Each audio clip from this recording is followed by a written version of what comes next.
Each morning as Uknavi stands in front of the mirror, she glances at photos of her late husband and remembers the good times they shared. He committed suicide after learning he was HIV positive. Before I suspect I made a mistake, he asked me if he had HIV, what would I do? I replied saying if you bring the virus to me, I would slit my own throat. After her husband's death, Uknavi continued to live in her home near the Thai border. Shortly after I held the funeral for my husband, I was looked down on and treated differently by the villagers. Children in the village started making fun of my son, saying your father had AIDS. He might have infected the whole village. When villagers set her house on fire, Uknavi returned home to live with her sister near Phnom Penh. She was sick often, and a test revealed her worst fear. She was HIV positive. My only sister and cousin showed disgusting behavior toward me before we ate together.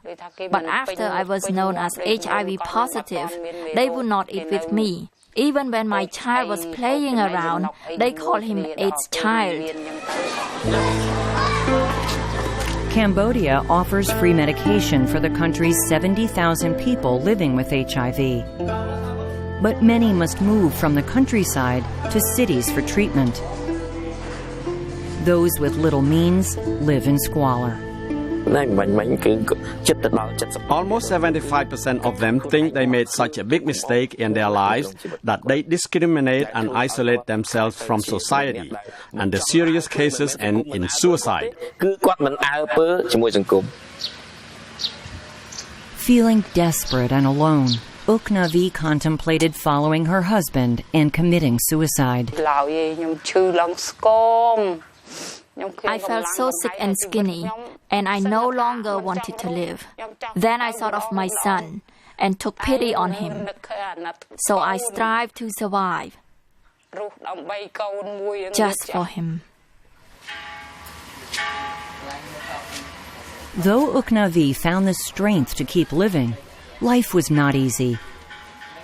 Her sister could no longer help her. I just could not afford to feed her, as I have barely made ends meet for my two daughters. Uknavi is now feeling better, both mentally and physically.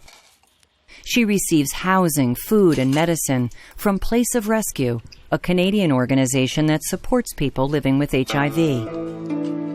It is her son who brings her life purpose.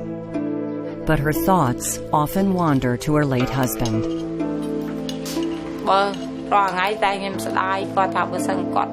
I feel anger and regret every day. If only he was still alive, he would have received medicine and felt healthy like others with the disease.